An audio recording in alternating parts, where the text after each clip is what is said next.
I know it might be hard to believe, but it's like week number 7 in our series called Hindsight. And we don't actually normally do series this long, but there was just so much that we wanted to share about kind of how we're going to kick off this year. And so this Hindsight series has been really good. It's been all about virtues and kind of the concept of wanting to look forward versus looking back with regret, looking forward with the possibility of putting stuff into our lives that are going to give us the very best year possible. So we've talked about things like honor, honesty, wisdom, gratitude. We've talked about loyalty. And last week, Pastor Jordan preached a great message on resilience.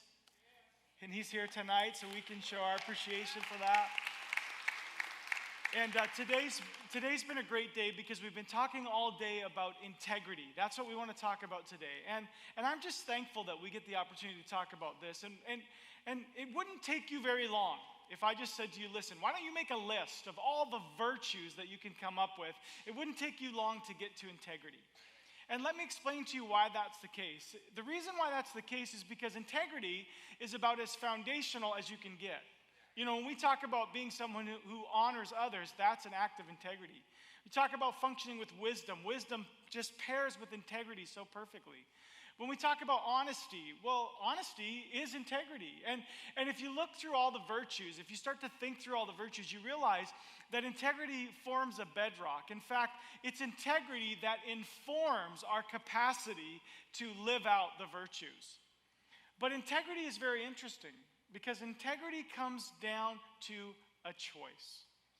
And it's not just one choice, it's choice after choice after choice, moment after moment after moment, because integrity forms for us a foundation that all other virtues can actually live out of. In fact, some would say it's the greatest of all the virtues. But as we talk about integrity tonight, I want to give you a working definition so that we're thinking the same thing. And what I'm going to do is I'm going to give you a number of thoughts tonight. I'm going to give you some statements that I hope you can hold on to that may challenge you, and I'm going to leave you with a big question at the end to wrestle with, and then we're going to talk about where to start. Does that sound okay? That's where we're going tonight, and I'm excited to lead you there. So let me start with this important statement. Integrity is when your behavior matches your beliefs. That's what integrity is. It's about having a congruent life where what you say and what you do match. And that's the basis of integrity. It's kind of interesting to think about our culture because we're in a day, and a lot of you would agree with me, that, man, we just want it real. We just want it genuine. We just want it authentic. We just want what is real. We demand it. But yet it's quite interesting to me that in the middle of all of this, there still feels like there's a decline when it comes to integrity. You know, it's interesting when you talk about the word real. Because we say that, man, they're just real. We love it. We just want it real. Just give it to me real. Yet I can honestly tell you that for the most part, before I post a picture on Instagram, I'm looking to see if it's too real, right? Do I have too many gray hairs? Are there too many wrinkles showing? What kind of filter can I put on that takes 10 years off and 10 pounds off? Can I get an amen? Yeah. We want it real, but we also want it filtered, guys. We want it real, but we want to put that lens, that coating, that veneer on it that puts us in the right light. We talk about wanting truth, and yet we do. We accept outrageous lies. We accept it in false media. We accept it as something that's just normal. We expect people to lie to us. It's just normal. In fact, we're actually more shocked about people who act with integrity than we are about people who don't act with integrity, aren't we? It's kind of like, oh yeah, well, I could have called that one, could have expected that. I saw that one coming. And we find ourselves living our lives, holding on to our wallets and looking over our shoulders because people don't live with integrity. In fact, when you think about viral videos that are out there on the internet, there was a day when a viral video would go viral because there was something that was wrong and we wanted to correct the problem. But now, because of where culture is, viral videos are those ones that are sweet, that are cute, that are innocent, or that actually show somebody doing something that's full of integrity. Why? Because it's just that rare. It's just that rare. It's like a flip. It's like a reversal in our culture. And you can't turn on the news without seeing a lack of integrity somewhere. In fact, you know, I have my own experience that's pretty fresh for me. In fact, it's as fresh as just a few days ago. I'm going to share a story with you. I've been looking for boots, And can I just be real with you? Can I be authentic? Can I be genuine? I want to have better boots than all of you. That's what I want. No, I'm just kidding. But if I'm going to be real, I'm trying to avoid the blunt stone thing. I love blunt stones. And obviously, so does Victoria, right? So that's kind of the point. I'm trying to avoid the blunt stone thing, although I might cave. You might see me with them next week because I'm about this close. And let me tell you what. I found the boots that I wanted. I was scrolling Instagram, and the ad came up. I was looking for boots, and somehow they knew. It's the scariest thing, man. It's like they're mind reading. I'm like looking around, going like, who, what? And all of a sudden, all these ads for boots come up, and I was sucked in. There was this ad, and it was sharp, and it was glossy, and I did it, man. I clicked on the ad. And it took me to the world of boots. And it was fantastic. And I'm looking through all of these ads, and I found the boots, the ones that none of you have. I would be so original. I would be real and authentic and genuine all at once. And these boots were so nice. They were black, and they had this like piece of leather across the toe like I like, and they were pretty narrow, but they had a good chunky heel on them. They had a zipper because ain't nobody got time for that many laces. You know what I'm saying? And I wanted the boots. And then I saw the price. Only $45, guys. $45, and I'm looking at Blundstones, and they're like over $200. Man, I'm gonna get the $45 boots. I'm reading it says genuine leather from Israel. I'm thinking, man, they got good cows in Israel. I'm thinking they make naots, which are like, they're nice leather products. I'm into this. This is gonna work for me. And so, man, I filled out the form online, and I gave them my credit card information. Don't look at me like that. You've done it too. I put my credit card information in there and hit go. And for some reason, those $45 boots had a $77 price tag on my credit card bill. And I thought, what? Must be shipping. But they said they're going to ship them right away, so I was pretty pumped. And then I realized that they finally did ship. But let me tell you the story. I ordered these boots in November. And I said to Lisa, this is going to be an early Christmas present for me. You're so welcome. I got one for myself. You don't even have to worry about it. Just take them from the mailbox and put them under the tree. It'll be beautiful. Well, friends, December came. No boots. Christmas came. No boots. New Year's came. No boots. Lisa's birthday at the end of January came.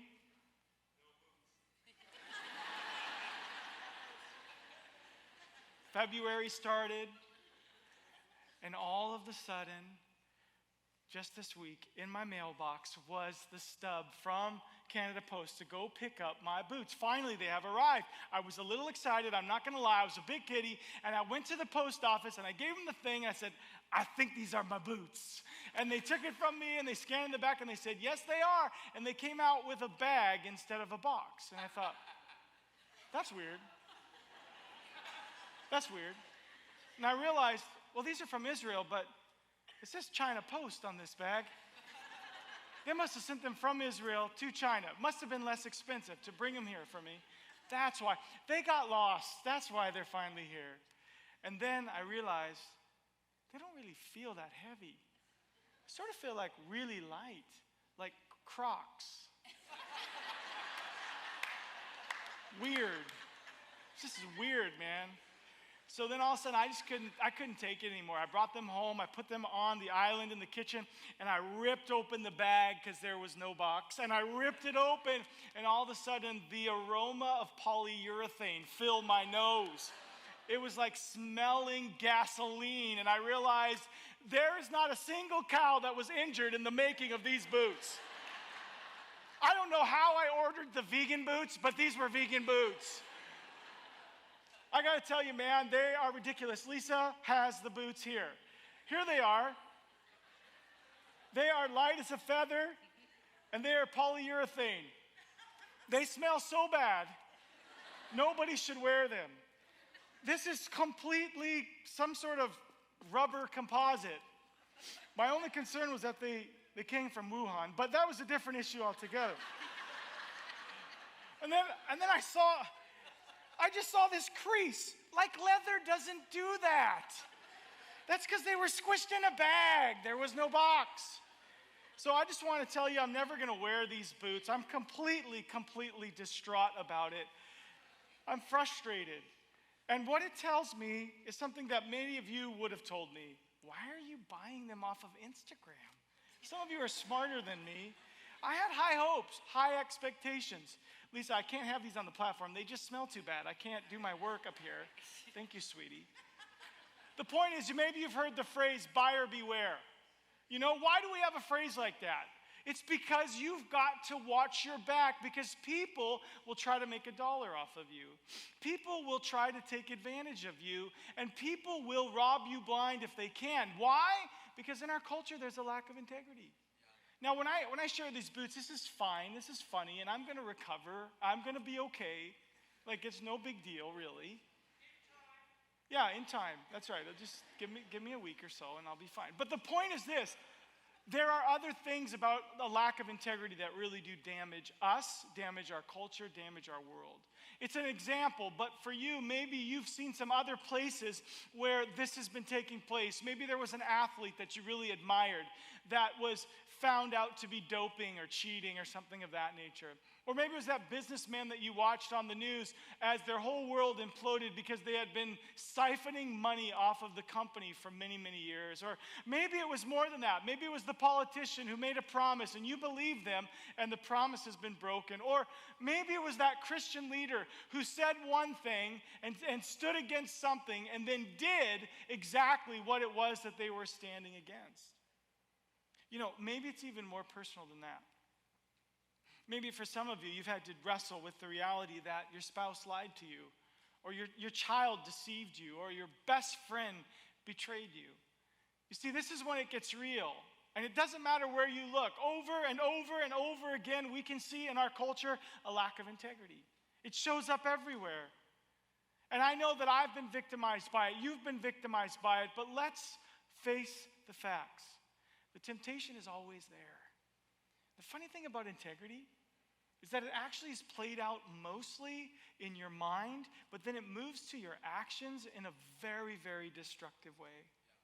And so, you know, one of the things that I like to say and I like to think about when I think about a decision I'm going to make regarding integrity is that integrity is actually what you do when no one's watching. When you're feeling like I could totally get away with this. No one's going to see, no one's going to know. But that's when integrity leads you. That's the moment when integrity becomes real. And integrity is different than your reputation. I mean, your reputation is what people think you are. But your integrity or your lack of integrity is who you really are. That's the difference. And here's the picture I need you to see. There's an important picture here. Most of us spend a lot of time working on our reputation, when in reality we should be digging into integrity. We should be thinking about who we really are and not just about what we want people to think of us. And we'd have a tendency to say, you know what, this is something that we can see in our culture. It's a little hard to see in the mirror, and it's really hard to see if you are Christian. Because there's a grace, and there's a love, and there's a community, but that doesn't necessarily mean we're getting this right. In fact, one church expert, a guy who spends a lot of time looking at churches, researching churches, and giving feedback to churches said this. His name is George Barna. He said, we talk all the time about how when you truly follow Christ, it will change your life. I have no doubt that's true. The question is, are people who hold Christian beliefs truly following Christ? I'm not sure that's the case. I think there is a missing link between belief and behavior. There's a missing link. And this is what we would call an integrity crisis, friends. And he's not talking about people out there. He's talking to us in here. There can be an integrity crisis because many of us would pursue the quick fix. Many of us would cheat to win. But I can tell you it's not worth it. It's not worth it spending your life looking over your shoulder as you cut corners. And the truth is, I think why we have this problem, and I'm being real with you tonight, Why we have this problem is because we have lacked the ability to comprehend the benefit and the blessing of integrity. We've just seen too many people get away with stuff. And we have a sense that there's never a day of reckoning. That person has done that for a long time. They never get caught. Why do they get to do that and I don't? And all of a sudden, our integrity starts to decay. Because we're looking at someone's moment instead of looking at someone's story. And that's really dangerous, friends. So we have a tendency to think that there is no cause and effect. We have a tendency to think that God is not just. We have a tendency to think that integrity happens in a vacuum, and our reputation is way more important. And I think what we're learning here is that we've lost the reality of how beautiful and how blessed a life of integrity is. I want to take you now to the Bible. I want us to look together at one of the Psalms. It's Psalm 15. And this is a psalm of David, who was the king, who understood what it takes to run a nation. He also understood what it was like to fall from grace. He understood what it was like to live with levels of integrity and to also live in places of compromise. And so as we look at this storyline, he begins to be a teacher to us as he talks to God. And I know this passage is going to talk to you and to me. Let's read it together. Lord, who may dwell in your sanctuary? Who may live on your holy hill? He whose walk is blameless and who does what is righteous, who speaks the truth from his heart and has no slander on his tongue, who does his neighbor no wrong and casts no slur on his fellow man, who despises a vile man but honors those who fear the Lord, who keeps his oath even when it hurts, who lends his money without usury, and does not accept a bribe against the innocent. He who does these things will never be shaken. That last phrase is so very important. He who lives a life of integrity will what? Never be shaken. Never be shaken. We find our first benefit to integrity right there in those last verses. But I want to spend some time now on this passage, these 5 verses. And as we do, I want to give you some thoughts surrounding why integrity is worth it and why it's a benefit to you. And I'm going to go at this from a couple of different angles. And I'm just hoping something's going to stick because integrity is a choice. And I want to give you reasons to choose it. The first one is this. The first benefit to integrity that I'll tell you. Walk out a life of integrity and you will walk closely with God. If you walk with integrity, you can walk close to God. You can have this intimate relationship with God. You can be connected to Him in a way that gives you access and direction from Him. It's beautiful. You can be in fellowship with Him. God's Spirit can speak to you and reside within you. You can have this intimacy. And here's a picture for you. You see, I have 4 children. And I love them all, every single one of them, and I always will. But you know what? I carry values as a person, as a father. I carry values as the leader in my home alongside my wife. We together have decided on how we want to raise our children, live our family life out, how we want to talk to one another and engage with one another and spend time together, the things that we value, the things that we allow, and we've set this in place in our family. Now, if my children, as they grow up, choose to accept my values, it creates a pace where we walk together. It creates a cadence where we're arm in arm together. There's more connection. There's more relationship. There's more of a pass-through between me and them. We're greater in our levels of connection. Why? Because they're walking out my values. Now, if my children reject my values, and they say, I want to live a different way. I don't want to do it the way that you do it. I don't want to do it. I don't want to engage with you that way. Does it mean that I don't love them? Absolutely not. But it does mean on some level I can't walk with them because I'm walking my values and they're walking theirs.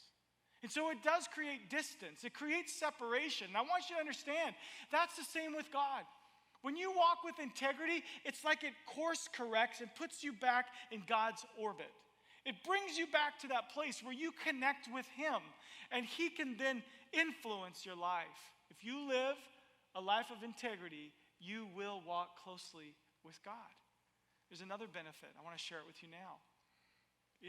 If you choose a life of integrity, you'll have a built-in guide. And I want to talk to you about what this passage says about how integrity actually leads your life. You see, for many of us, we find ourselves asking questions and trying to figure out how life will work and what direction we'll go. And in the middle of that, it's hard sometimes for us to know black from white. Everything feels a little bit gray. I mean, if you think about our life, if I was to ask you some really pointed questions, you might go, I don't know, man. Not sure I can answer those. Why? Because there's a whole lot of gray in life. But let me tell you this, what integrity does, integrity takes what's gray and makes it clearer, makes it more black and white. And that can help you. Let me tell you why. Because sometimes we don't know what we should do with our money. Sometimes we don't know how we should engage with a person. Sometimes we're not quite sure how to say what needs to be said. But I want to tell you, if we take integrity as a guide, we learn. This verse alone says to us, man, if you're somebody who's going to walk with integrity, let me tell you how to do it with your money. If you're somebody who's going to live with integrity, let me tell you how to do it with your words. And that's what the verses say. Hey, listen, don't lend money and then bribe people with it. Don't lend money and then hold it over people. Don't charge an incredible amount of interest on your money. That's usury, right? Don't do that.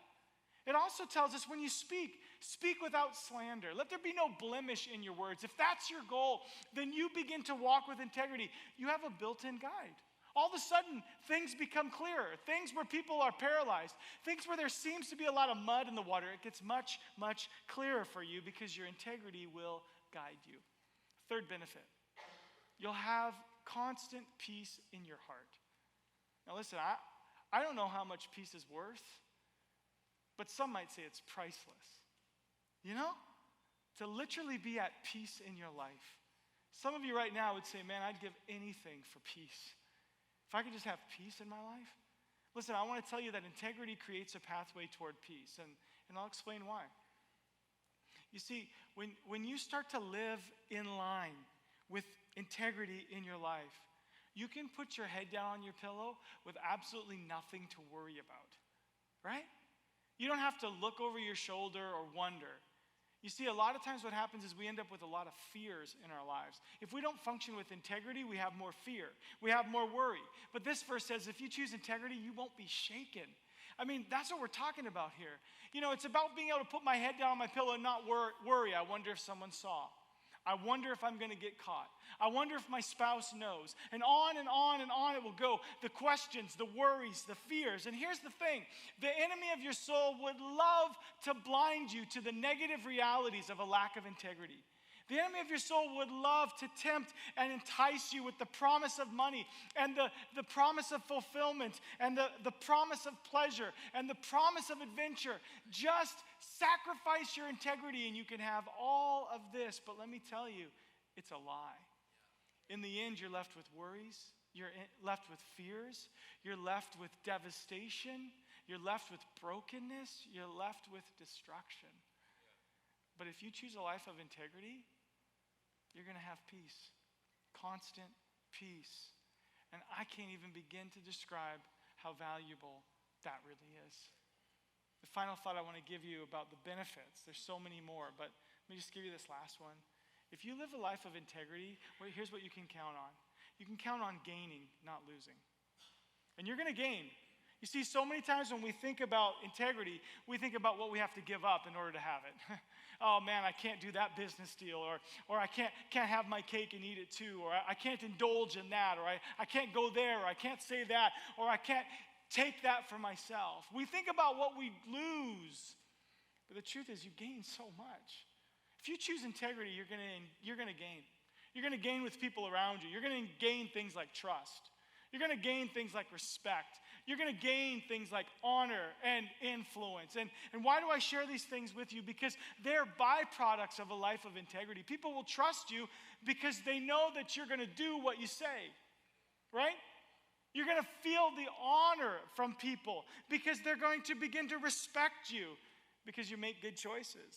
There's going to be people that are going to want to be like you. You're going to become influential. Why? Because you're doing it like nobody else. Because integrity is the goal. I want you to see this picture. You see, integrity is what our world needs desperately. It's absent. It's declining. And you know what? As a Christian, a life of integrity, boy, it actually makes your faith visible. People see it, and it gives glory to God. And the problem is, that's what we're talking about. The problem is not so much about what's going on out there, but about what's going on in here. Because this is where we can deal with integrity. You have choices to make. The problem is a lack of integrity among us and in our own lives. That there really is a gap. There's a gap, my friend. There's a gap between what we believe and how we behave. There's a gap between what we say and what we do. And those gaps have to be filled in. You see, the Bible has a word for this. It's called hypocrite. It's called hypocrisy. This word hypocrite is from the Greek, and the Greek word actually means to be a play actor. In other words, the hypocrites were the ones that were on the stage doing the dramatic presentations, and the way that they would change from character to character is they would put on a different mask. That's how they changed from character to character. And those people were called hypocrites. Why? Because they wore a mask. And then they changed from this character to the other. And can I tell you, we live in a culture where it's so common to put on a mask. You put on a mask based on who you're with, based on where you're going, based on what you want people to think of you. And so we all are juggling various masks. And if we're honest, there's not a single one of us that doesn't at some level deal with hypocrisy in our lives. Sometimes our humanity just gets the best of us, friends. And so what are we going to do with this? You see, Jesus brought this point up to the Pharisees. He brought it up to them because he wanted them to see how dangerous hypocrisy is. In fact, he used a really strong word, a phrase actually. The phrase was woe to you. It doesn't mean a lot to us. But it's kind of like watch out. Danger is coming. Calamity is falling. Grief and mourning is on the horizon. It's all gonna crumble. Woe to you. That's what this phrase means. And the Bible records 7 woes in Matthew chapter 23. And I'm not going to read them all, but I want to take you to the part where it really gets clear that what Jesus is talking about is exactly what we're talking about tonight. And so I want to read a couple of these to you. And I want you just to see the strength of his language here as he exposes a lack of integrity. Woe to you, teachers of the law and Pharisees, you hypocrites! You clean the outside of the cup and dish, but inside they're full of greed and self-indulgence. Blind Pharisee, first clean the inside of the cup and dish, then the outside also will be clean. Woe to you, teachers of the law and Pharisees, you hypocrites! You're like whitewashed tombs, which look beautiful on the outside, but on the inside are full of the bones of the dead and everything unclean. In the same way, on the outside, you appear to people as righteous, but on the inside, you're full of hypocrisy and wickedness. Now, that's incredibly strong language. And even when you reflect on that, it stings a little bit, doesn't it? I want you to know that this is what Jesus said to those who were the religious leaders of the day. The reason why is because he wanted them to see that you're saying one thing and you're doing another. You talk about holiness, but you're actually a fake. You're an actor. You're self-indulgent. You're condemning. You're extortionists. You're greedy. You're heartless. The truth is, Jesus was saying to them, you have zero integrity in your life. You look amazing on the outside, but there's something going on the inside. And integrity shows up when you think no one's watching. Right? So, he goes on to call them blind. Why? This is really hard to see in the mirror, that's why. It's really hard to see this in your own life. We can justify, we can excuse. In fact, these guys felt trapped in this hypocrisy. Why? Because it was their job to appear superior. They were the religious leaders. They were the ones that were supposed to have it all together. The ones who were supposed to know it all. The ones that couldn't have a crack in their facade. Because if they did, they'd be seen as weak. And that God himself would be seen as weak. And so they felt in some way that they were actually protecting God as they lived with this level of hypocrisy. And the truth is this comes to us as well. Some of you are thinking, well, I can't let anybody see that.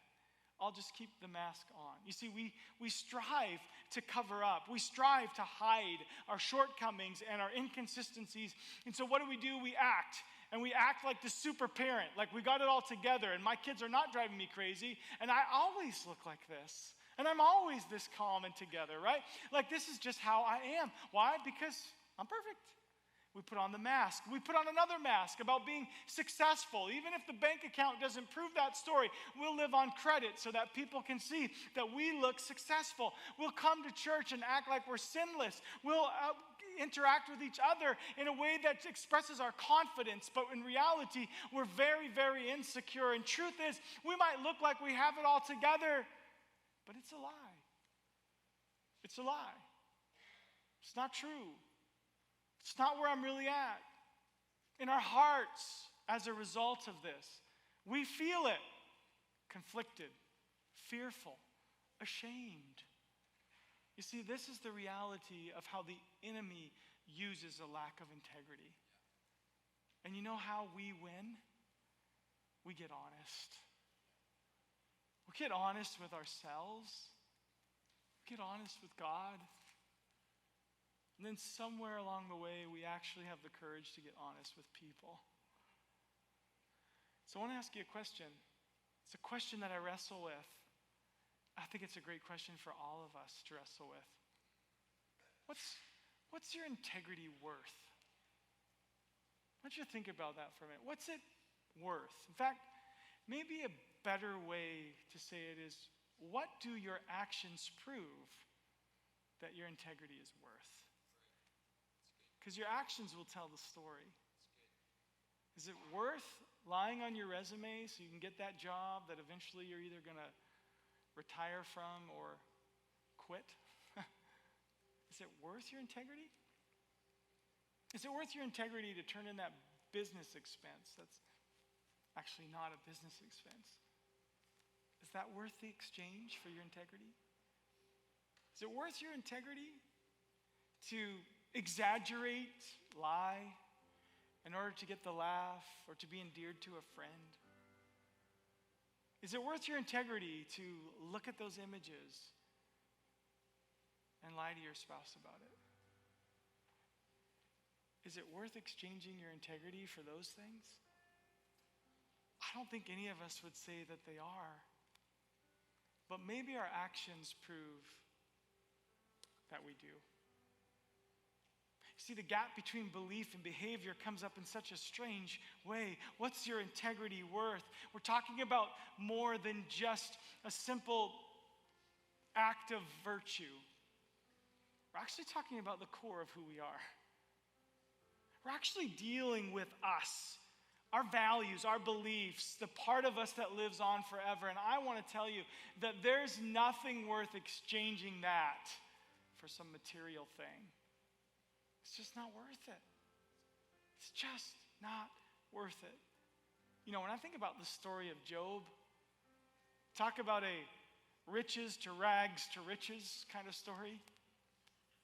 Job got to a place where his friends were like, man, Job, you must be doing something wrong. Like, look at your life. Look at your mess. Look at all the broken pieces around you. Come on, just fess up. And you know, in the middle of that, Job said, I don't have anything except for one thing. And it's the one thing I won't let go of. In fact, he says it this way in Job 27. He says, I will not deny my integrity. I will hold on to it. In fact, he goes on to say, I'll maintain my righteousness and never let it go. My conscience will not reproach me. And he makes this statement, as long as I live. So if you take the end of that verse and the beginning of it and you put it together, it really gives you a statement that will help you maintain your integrity. I will not deny my integrity as long as I live. Because there's nothing on this earth that's worth sacrificing my integrity for. That's what Job was saying. You can take it all. Look at it. I have nothing left. There's only one thing, and it's the one thing that I won't let go of. It's my ability to honor God by living a life of integrity that worships him. It's worth everything to me. Now hold on to it. You see, truly, when I look back over my life, when I make a list of all the places where I lacked integrity, and I certainly could make a list, I won't show it to you because you have your own. But you know what I realize about that list when I look at it? I mean, it's God's love and grace that's why this is true. But the only thing that I have to show for the times where I've lacked integrity is a damaged character. I can't point anywhere and say, see, that's where I benefited when I did what was wrong. There it is right there, man. I lied and I cheated, but look what I got, and it was worth it. I don't have a single place in my life, friend. The only thing I have is a damaged character, and I just simply don't want that. I don't want to live my life looking over my shoulder as I cut corners, and I think there's other people that feel the same way. It's just not worth it. Let's look at 2020. So much of it's still ahead of us. And let's make a determination, a decision that we're going to live with integrity. It's worth it. I want to pray with you. Would you bow your heads with me? Closing up now, and I just want to take a moment to pray. And as we begin to pray, some of you might be saying, Andy, thanks for the message. I do feel that it makes sense to me, but I'm just not sure what to do. I'm not sure where to go. I don't know where to start with a message like this. Listen, let me just walk you through a couple of thoughts as we bow our heads and we close our eyes and we just determine to hear God's voice and to listen to what God might be saying to us. You know, there may be people here, and the truth is what needs to happen for you is you've been living a certain direction. You know how I kind of talked about values and your values and God's values? They just haven't lined up. And really the first thing that you need to do is you need to draw back to Jesus. You need to draw in to Jesus. You need to draw closer to Jesus. In fact, I can honestly tell you, the only way you're going to really live a life of integrity is if you do it as someone who walks very close with Jesus.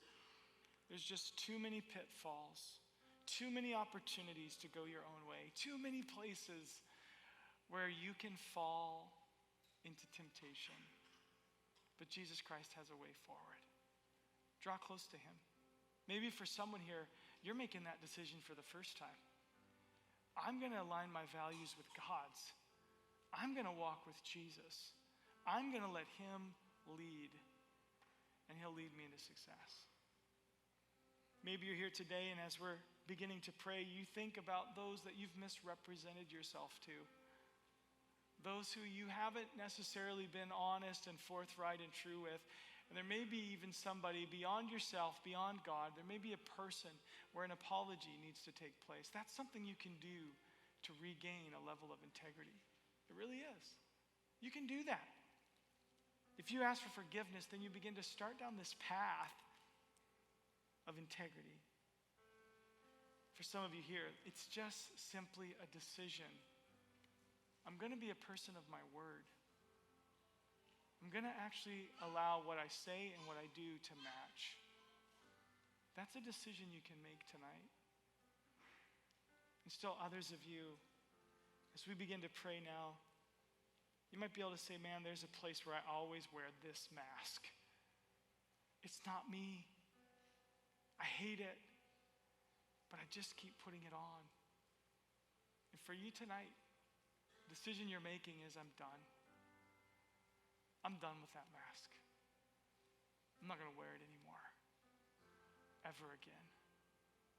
So Heavenly Father, we just take a moment now and we submit ourselves to you.